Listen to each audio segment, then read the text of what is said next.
Introduction. B.B. and Bonnie.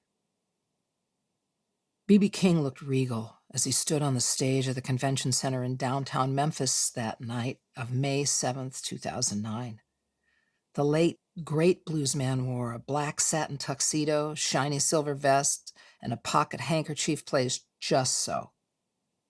His head was covered in a pale stubble, the same shade of silver as his pencil-thin mustache.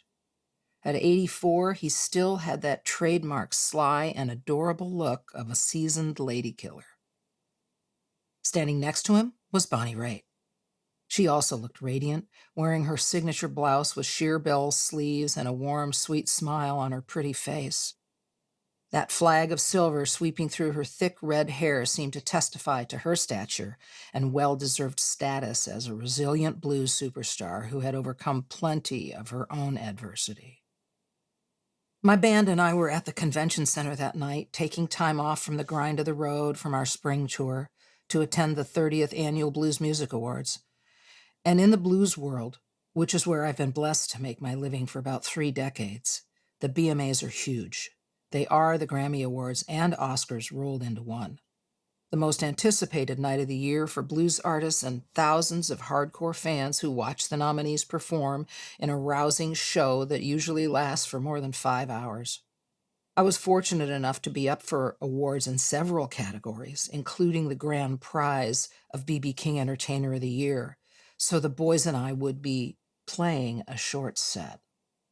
As always, when I perform, I was dressed to the nines, looking sharp in a tight halter and low-cut black jumpsuit slit high up the legs. It was the kind of revealing outfit that Bruce Iglauer, whose Alligator Records had signed me a year earlier, used to scold me for wearing. He told me time and again I needed to dress more appropriately for a singer my age. But I couldn't give a shit. I'd been around too long and had been through too much to have someone else dictate how I dress or behave. Besides, I loved playing dress-up since I was a little girl, and I still do, and my fans dig it, so case closed. As I walked into the packed convention center hall with Pearl, my 33-year-old daughter, by my side, my insides were shaking. Pearl and I being together after everything that had happened between us was a miracle all by itself. I was also nervous because so many big blues stars I loved were attending the show or would be honored that night, and B.B. and Bonnie and Buddy Guy and Taj Mahal and Betty LaVette and Irma Thomas and Coco Taylor. Just being in the same room with legends like that was a mind-blower for this Detroit girl. To be nominated for multiple awards, including the crown jewel B.B. King Entertainer of the Year, that was off the charts. Not that I expected to win anything. I'm not the person who goes into a situation like that anticipating that anything good will happen. There's too much bad history rattling around in my head that tells me, don't expect too much. Who the hell do you think you are anyway? Losing is what I know how to do. And in my family, where I come from, that's familiar territory. The idea of winning is like winning the lottery. It's going to happen to someone, and that's cool. But it sure as hell ain't going to happen to me. Entertainer of the Year was for legends, icons like Buddy Guy and B.B. King, won it again and again. In fact, B took home the prize so many years in a row that the Blues Foundation finally just renamed it in his honor. Before he started racking up the awards, it had always just been Blues Entertainer of the Year. The only woman ever to win it was Coco Taylor, a goddess in the blues world. She was known for decades as the Queen of the Blues, and that was no exaggeration. I didn't believe I even belonged in the same room with any of these people. Being on a short list of nominees for an award they spent lifetimes earning was too much for my brain to handle. But I loved being there, and I tried to soak up the music and all the good vibes in the hall. Simply put, the sense of being accepted in this community was more than I could resist. When it was time for my band to go on, I was more nervous than usual. But with so many heavyweights in the house, I was determined to let it rip. We played the racy Little Milton hit, That's What Love'll Make You Do, which was the title tune on the CD I had released a few months earlier. You always want to showcase your most recent stuff, even at a quick show like this. And while Zach Zunis, my guitar player of many years, ripped through his solo, I moved and grooved behind him as if I didn't have a care in the world. And I guess I didn't. No matter what I was feeling or how much pain might have been breaking my heart, playing and singing always took me to another place, at least for a while. And that's the whole purpose of the blues in the first place. Sing about the pain, the joy, the rage. Connect with other people through the universal experience of music, and look what happens. You feel better. It's funny how that works. It's some of the best medicine there is. For me, anyways. Always has been. We were treated to some ass-kicking performances by other nominated acts, and after more than 4 hours of being washed clean by the music that speaks to me like no other, it was finally time for Bea and Bonnie to hand out the big prize. You have to realize B.B. King is a god in my world. The man Eric Clapton correctly called, without a doubt, the most important artist the blues has ever produced. He's been a hero of mine since 1971. That's when I first saw him perform at the old Met Sports Center in Minneapolis. I'll always remember it. He opened for Quicksilver Messenger Service, a 1960s-style psychedelic band from San Francisco. But in my world, it was all about B. There are a lot of reasons the whole world came to know Mississippi-born Riley B. King as King of the Blues. He took BB as a stage name after cutting his first record in Nashville when he was in his early 20s, shortening it from the Beale Street Blues Boy, as he was known on the radio when he started out. By the time I first saw him perform in Minneapolis, he was international blues royalty. He tore up that hall and burned the headliner by playing such a ferocious show. I was a lost and depressed 14-year-old at the time. I didn't want to be alive. But even then, deep down in my soul, I understood that he was sending out something powerful. His deep, rich gospel voice, a voice that always seemed to speak the truth, cut through the air and carried me away. He played and sang from the depth of his soul as if he had nothing to lose. With that trademark guitar vibrato of his, the unique phrasing and that tight, cutting sound only he could coax out of the guitar, the King went for blood on that stage in Minneapolis. He got it all, too. I can still see him in my mind's eye from that magical night. Big old B in his loud plaid suit, hair perfect and a beautiful natural, sweat running off him as he bent the strings on his beloved Lucille. He was working his ass off. Something inside of me came to life when I saw him play like that. I didn't feel alive at all very often in those days. So you know he really spoke to me when he played and sang. And here he was on the stage in Memphis for the 2009 Blues Music Awards, with me sitting in the audience, nominated for the Entertainer of the Year prize that bears his name. It seems kind of crazy to me even now. B was tearing at the envelope. As he got ready to announce the winner, the stage lights seemed to reflect off his glasses. He had a hard time reading what was written on the card, stumbling a bit before the words finally came out. Ladies and gentlemen, the one and only King of the Blues declared, the B.B. King Entertainer of the Year is Miss Janiva Magness. Holy shit. Several of my cousins were in the audience, and I heard them scream, "Janiva! Janiva!" My heart swelled in my chest. I gasped at Pearl, put my arms around her, and pulled her close as I stood up, wobbly as a newborn lamb. Pearl was already weeping, which made me even more of an emotional mess. "Come on," I managed to say, grabbing her by the hand. There were years when I hadn't known if my only child was dead or alive. I wasn't going up on that stage without her. My legs were rubber, a problem because the stage seemed miles away. When I finally got there, I took a deep breath to keep from passing out. I could feel my face flush. My cheeks were red and hot. Bonnie, it seemed, tried to reassure me by shooting me a big smile, but I had a hard time taking it all in. Absorbing good news has always been tough for me. I can only take it in through a tiny cocktail straw, unable to accept more than a small amount at a time. It's an obvious character trait to the few who really know me. About 25 years ago, a woman from Texas who was my close friend, her name was Lila, sized me up pretty accurately after knowing me for just a little while. "Yeah, honey," she said to me one day, "we know you're tough. We know we can tie your hands and your feet, gag you, and you will scale that brick wall with your teeth. Not a problem. You got that. We know that. Nobody's worried about that.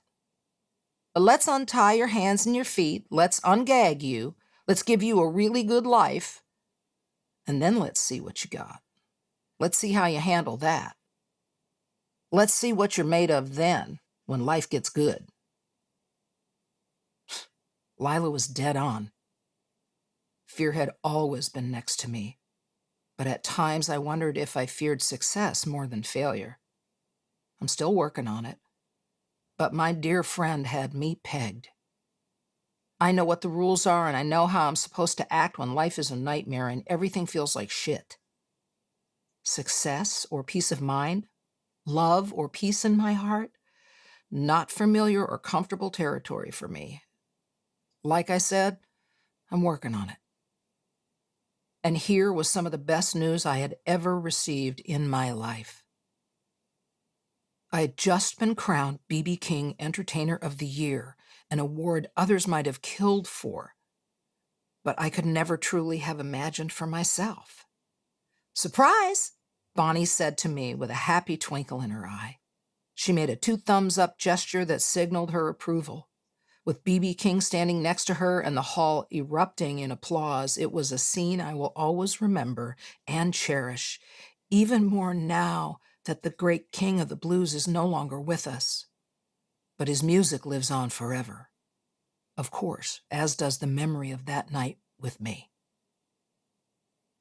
For most of my life, no matter how much people have complimented me on singing, I never really believed I had enough talent to make a career out of music.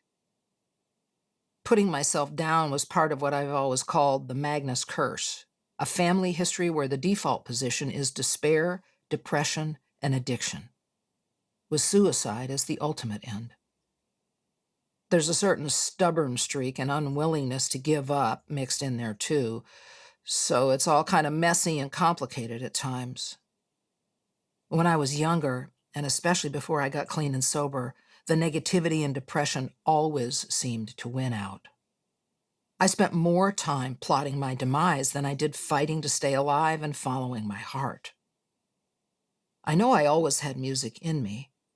I always wanted to sing and did whenever I was alone. But for the longest time, it was impossible for me to acknowledge it. I never believed I was good enough to do anything more than sing in private, around the house or in the shower. A career? You gotta be kidding me. So I did everything else instead.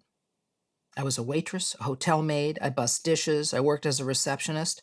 Hell, I even interned as a juvenile probation officer when I was shooting dope and living with a violent sociopath who sold drugs, which I also did. I worked at a Dairy Queen. I was a grocery store clerk, a house painter, an office manager, a night manager at a health food store, a cashier, a bookkeeper, an intake counselor at an extended care facility that helps women with addiction and mental illness. I was a music production manager, a musician's contractor, delivery driver, extra in movies, an office temp, a maid in private homes and a motel, a limo driver, and God knows what else. And that's just the legal activities. The list goes on and on. But all the while, there was one thing that kept eating at me. Music. Blues music, to be precise. I loved it, I needed it, and I wanted to sing. For the longest time, it was a dream for someone else, but not for me. And now, As I stood on the stage next to these musical giants, in my trembling hands was a bronze award statuette that proclaimed me Blues Entertainer of the Year. B.B. King and Bonnie Raitt are telling me this? Are you fucking kidding me? It was impossible to hold back the tears. I didn't feel like trying, so I just let them flow. B, ever the true Southern gentleman and flirt that he was, gently took my hand, greeting me with a sweet kiss on the cheek.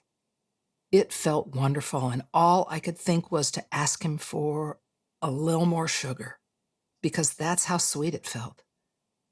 I got 2 extra smacks before Bonnie gently escorted him off the stage. With my daughter nearby, I stood at that podium and I struggled to breathe. Time seemed to come to a standstill as I searched for the right words. Any words. It was impossible to think straight. The crowd grew silent, listening, waiting for me to say or do something. Needless to say, I had not prepared a speech for an award I didn't believe I could win. When I'm asked in interviews why my music of choice is the blues, I always say the same thing. Because the blues is the music of the American people. I believe it to my core. It's the music of working people who get up, go to a job every day, and suffer some difficult and painful shit, but find a way to get through it. People who come out the other side no matter how many times life kicks their ass. The blues can be filled with hot rage and heartbreak, but at its core, it's about persevering and surviving. It's always been that for me, and we celebrate that in the blues. We proclaim to the world that life might be a motherfucker kicking our ass, but we ain't giving up. This shit will not defeat me. It's the blues, not the end of life. I'll get through it. I'm not sure I always believed that, but I loved the feeling that it gave me nonetheless, and I relied on it. The truth is, the blues is a lot more than my vocation. It's been my salvation. There's no doubt in my mind I would have been cold in the ground a long time ago were it not for my love affair with the genre. I wouldn't have found my daughter, that's for sure. I wouldn't have had any of the joys or wonder that I now have in my life. This rich music that helped save my life has been called many things. 3 chords and the truth, the devil's music, nothing but a bad woman feeling good, the mother of American music. It was born in the pain-filled work songs, chants, and spirituals of African slaves. But I don't think music that celebrates triumph over suffering knows what color any of us are. I am a white woman, a grandmother proud to say. From the very first time I heard it, the blues got to me in a way that nothing else has ever touched me. As B.B. King himself once said, the blues was bleeding the same blood as me. I was nowhere near that articulate in the moments after I accepted the award bearing his name. I don't even know what to say about this, I stuttered from the stage after winning the B.B. King Award, my mouth frozen in a grin so wide that my face hurt. This is like off the hook for me. I'm so grateful to be here. I'm so grateful to God Almighty for keeping me around this long. Apparently, artists often say that kind of thing when they win something at award shows, but I was not exaggerating. There were so many reasons I should not have been standing on that stage and taking in the waves of applause and love coming my way. Have you seen the movie Shawshank Redemption? Some people say I could be Andy, the Tim Robbins character who finally won his freedom by crawling out of prison through the sewers. The Morgan Freeman character characterized by Andy's escape route as 500 yards of shit-smelling foulness I can't even imagine. I can relate to that. The escape route I took to be on that Memphis stage as well. A bit longer than 500 yards. My escape route snaked through and around a lifetime at times I still can't believe actually happened or that I was able to survive.